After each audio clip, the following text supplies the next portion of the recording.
Hey everybody, I'm Nate Skelly. Welcome to the Financial Pathway Podcast. I've hit on a lot of topics on the podcast so far, but I think for some this is going to be the most important topic we've covered thus far. We're going to talk about how to talk about finances with your spouse. And, there's a lot of potential sources of stress in marriage. In-laws, raising your kids, work-life balance, the list goes on. But definitely in that top tier of issues that couples struggle with is money. Now, not that any of these are probably going to surprise you, but just to cite a few stats, what some studies have shown, money is shown to be the most common topic of disagreement for newlywed couples, and the number one source of stress overall for married couples is reported to be money. There's been several studies that have shown about 1/3 of married individuals admit to not being entirely forthright with their spouse about money. So that's those that admit it. The real number is probably a good deal higher than that. And also couples that say they have a great marriage, couples that report being very satisfied in their marriage relationship, much, much more likely to report that they regularly communicate with their spouse about finances versus those that are in an okay or in crisis marriage. So a lot of stats, and I'm not going to overwhelm you with stats and studies, but you get the idea. It's a very important topic, and I think it's really key if you want to have a strong marriage. Learning how to talk about finances is really key. And talking about money is a lot more than just Excel spreadsheets. It's not just numbers on a piece of paper and budgets and percentages. It's discussing deeply held beliefs, values, attitudes. There's just as much psychology behind money as there is math. And you have to learn to think beyond just the numbers. And depending on who you are in the marriage, most marriages have a spender and a saver. Sometimes you have two spenders and things can get out of hand real quickly. Sometimes you have two savers and it's hard to get them to part with any money. But usually most marriages you've got you've got one of each.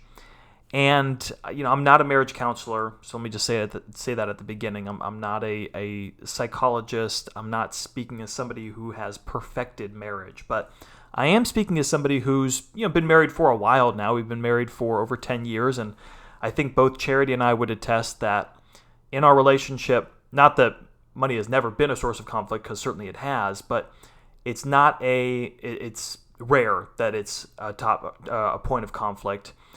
And I think we've learned some things over 10 plus years of marriage. Some of these principles I want to share with you, but I think more relevant than just personal experience, I have the opportunity, really the privilege, to talk to people all the time. And I've talked to dozens and dozens of couples, and I've been able to figuratively and in some cases literally pull up a seat at the kitchen table and really try to begin these discussions about finances and get beyond just numbers, but to that deeper level, and have those conversations that help couples to get on the same page with finances. So I want to share with you some things that I've learned along the way and some things that I'm continuing to learn along this journey.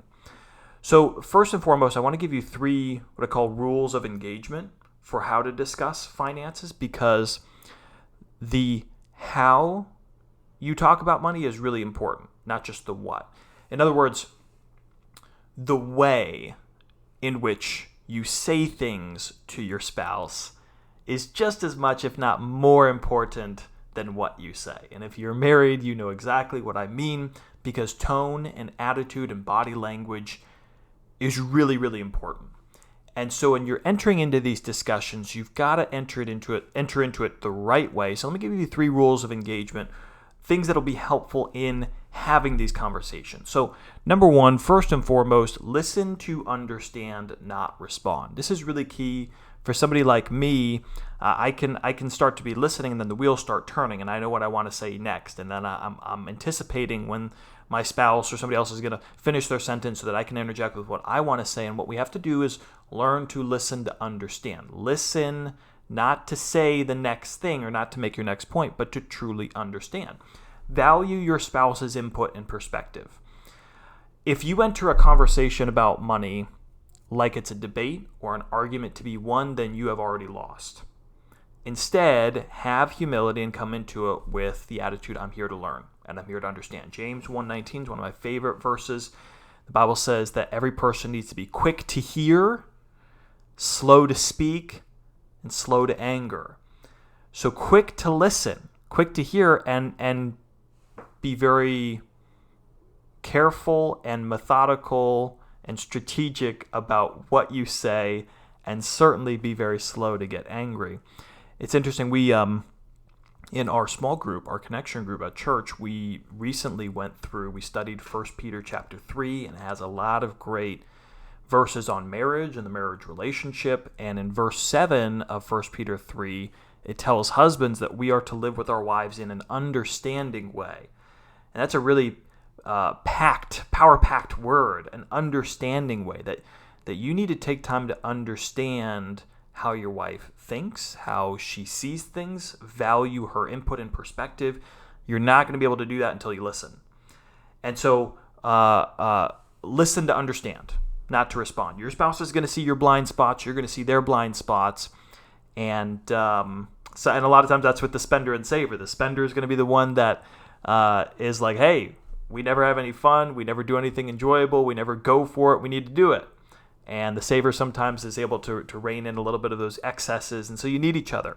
And very often your frustration with your spouse's money habits would be really helped if you just took time to listen instead of rushing to conclusions. Like, oh, yeah, my spouse is just a miser, or they are a shopaholic, or they're just too generous. Any money that we get, they just give it away. And if you took time to listen, you may see it in a new light. So listen to understand, not just respond. Number 2, second rule of engagement, is remember that you're on the same team. It's not a zero-sum game. This is not either the husband wins or the wife wins and there's no in-between. No, you're both on the same team. You're not competing against each other here. It's not a battle to see which spouse is going to get their way. So your success is their success, and vice versa. You got to remember that when your spouse wins with money, you win with money, and so you got to get on the same side of the table. And as you talk, remember that your spouse is not an obstacle to your financial success. They're your partner in this. And then number 3, third rule of engagement, is keep an ongoing conversation. You're not going to solve all of your issues and figure everything out financially with one talk. It's just not going to happen. And also, your financial situation is continually evolving and changing, and so you're going to have to revisit things on a pretty regular basis. So you want there to be an open line of communication. Don't think you're just going to sit down, hammer things out in one sitting, and then, oh, okay, we don't have to talk about this ever again. It's going to be an ongoing thing. And invite those conversations, because sometimes one spouse wants to have those conversations, but every time they try to come into that, the other spouse meets that with, a sigh or a roll of the eyes or, a shrug of the shoulders, and their body language as well as their as well as their words shows that they don't really want to have that conversation. So lots of ways to do that. You can talk if you do a monthly budget. Sit down and do the monthly budget together. Periodically go out on a money date and actually get away from the kids and the busyness and the craziness and go out, have some time together, and plan to actually talk about your finances. However you want to do it, make sure that it's a regular conversation and not one that's every once in a blue moon. So now that we've talked about the how, let's talk about the how. Let's talk about the what. Let's talk about the actual practical steps and ways that we can talk to our spouse about money that will lead to a positive change. So let me give you 3. Here, 3 practical ways. Number 1, talk to your spouse about their experience with money. This is very important. A lot of our perception, our attitude about money is cemented at a very early age. And for a lot of us, it's earlier than we even thought a lot of times. Here are some great questions to ask your spouse to get them to open up about their experience and give you a window of insight into their mind, their way of thinking. So here's some great conversation starters in this area. Number 1, what was money like in your family growing up? And these are questions you want to ask, and then you want to shut up. Let them talk. Keep it open-ended. Let them take that where they want to take it. Here's another one. So growing up, how did your family talk about money? Because you may find out that their family really didn't talk about it. And it was very hush-hush, like that's just, we don't talk about money. Or you may find they were very open, or that was a source of tension in the family. That anytime money got brought up, all of a sudden the situation got really tense and it was really uncomfortable. Another one would be, what's your earliest memory of money? Did you grow up, and maybe they'll go on to tell you, growing up, money was never really an issue. They went to the store and got whatever they wanted. They didn't really think twice about the cost or being strapped for cash. It was they grew up in a family where they could afford things. Maybe they grew up in a family where nothing was ever available and they never spent a dime on anything, and they never even ventured to ask their parents for money or to buy them something. So you'll learn a lot. I think even more, and you think you know your spouse, but sometimes you ask these questions and they begin to open up, and you learn things that you just never knew, even if you've been married for a long time. Remember, listen to understand. Okay, these aren't questions that you're going to jump and say, "Oh, okay, see, that's what I've been trying to tell you the whole time. This is why I'm right." No, listen to understand their point of view, and not an opportunity to tell them why you're right. So, talk to your spouse about their experience with money. Ask those open-ended questions about their past and understand kind of how their view has been shaped over time. Number 2, ask your spouse about their concerns, because your concerns are probably not their concerns. The things that keep you up at night about your finances probably are not the exact same as your spouse's. And you may not know that unless you ask. And you want to be careful in the way you ask about it. So remember, your spouse can see your blind spot. You're driving on, you're a caravan on the highway, and your spouse is behind you, and they can see your blind spot. And when you want to merge over into the next lane of traffic and you think it's clear, they may see that car in your blind spot that you can't see. And it's important to listen to them and know when they're trying to warn you about these things. So here are some great open-ended ways to ask your spouse about their financial concerns. Here's one that I really like. Why is money important to you? Now that question at first seems like that's too easy. That's kind of like a duh question. But again, that's a question you want to ask, and then just listen. And allow somebody to go that next layer deep with that question. Okay, but why is money important to you? Because it gives me the freedom to do the things that I want to do. Okay, but why do you want freedom to do the things that you want to do? And you start to uncover and unpack a lot of people's motivations, fears, desires. Another good one is, where would you like us to be financially in 3 years or 5 years or 10 years? Paint me a picture. And it allows people to really think, okay, and identify the things about the current financial situation that are concerning to them, the things that they don't like about where we are today that I would like to see improved over time. Another good one is, where do you think we could be doing better financially? Again, not a leading question, not pushing them towards anything, keeping it open and allowing them to drive that conversation where they feel it needs to go.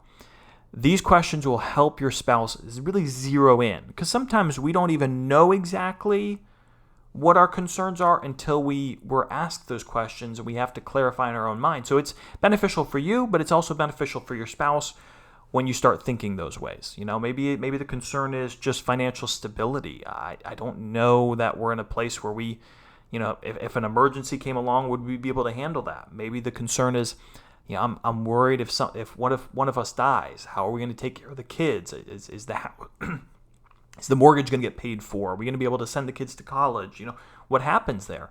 Maybe the concern is, are we saving enough? Are we going to have enough at retirement? Are we spending too much? Are we overdoing it? Are we overcommitting ourselves?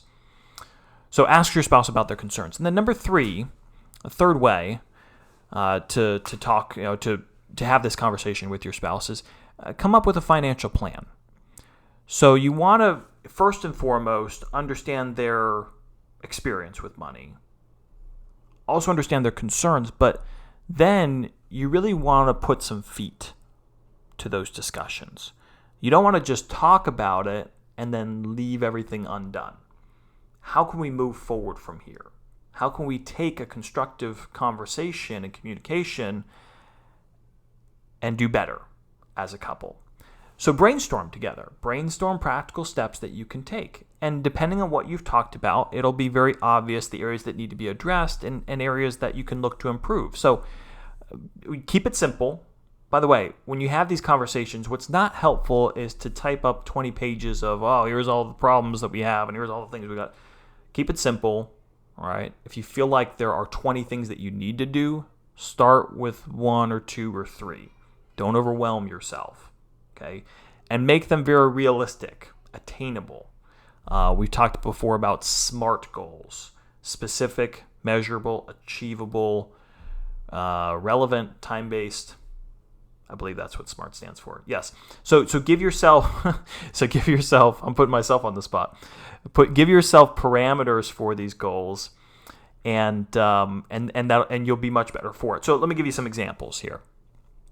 Maybe the step you're going to take is, we're not going to spend any more than $300 this month on restaurants. That's going to be our limit, because we've been spending way too much on getting food out. So here's what it is this month, and that's what we're going to do. Maybe what you need to do is both of you go in and review your spending, and each of you pick 2 things that you can cut down on. So maybe, one spouse likes to golf. Okay, I'm going to golf 3 times this month, and I'm not going to do any more than that. That's all I'm going to do for golf. I'm going to find a streaming service that I signed up for that I know we don't really use, and I'm going to cut that out of the budget. Or I usually get lunch out, but I'm going to start packing my lunch 3 days a week at work and spend less money buying lunch out. Whatever the case may be, find ways to cut back. So maybe that's one. Maybe what you need to do is say, okay, we're going to set up a separate savings account. We're going to put $150 a month into the savings account because we want to take that trip next year. We're going to have to buy plane tickets, and we don't have the money for it now, so we're going to save up, and when that time comes next year, we'll have plenty of money. So whatever it is, give yourself some specific steps, come up with a financial plan, and start working that financial plan. Now, here's the thing, folks. I know that starting a conversation with your spouse about money, it's not easy. It's a tough conversation, especially if you've been putting it off, especially if it's been a source of stress and conflict in your marriage before. But you really can't afford not to, because by avoiding it, skirting around the issue only makes it worse, and it's going to lead to a blow up at some point. You ignore that problem long enough, it's going to blow up in your face, and it's going to get really bad and really ugly later on. So sometimes you need to rip the Band-Aid off now so that you don't end up in the hospital needing surgery later, and you need to have the conversation, and these principles will help you, and it'll help the conversation to go much better. So remember, number 1, ask your spouse about their experience with money. It's a great way to open the conversation. No judgment, just listening.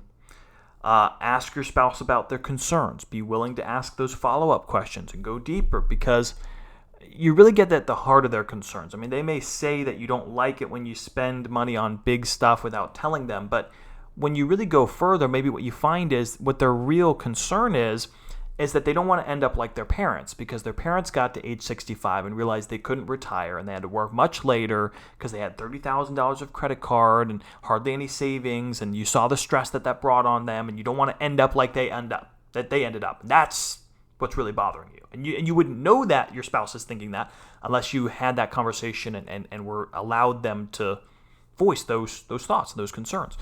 And then thirdly, come up with a financial plan. Once you feel like you've identified those pain points, and only after that, then start to come up with some solutions. Keep them simple and start getting those small wins under your belt. So don't wait. Have courage to have that conversation. I know you'll be glad that you did.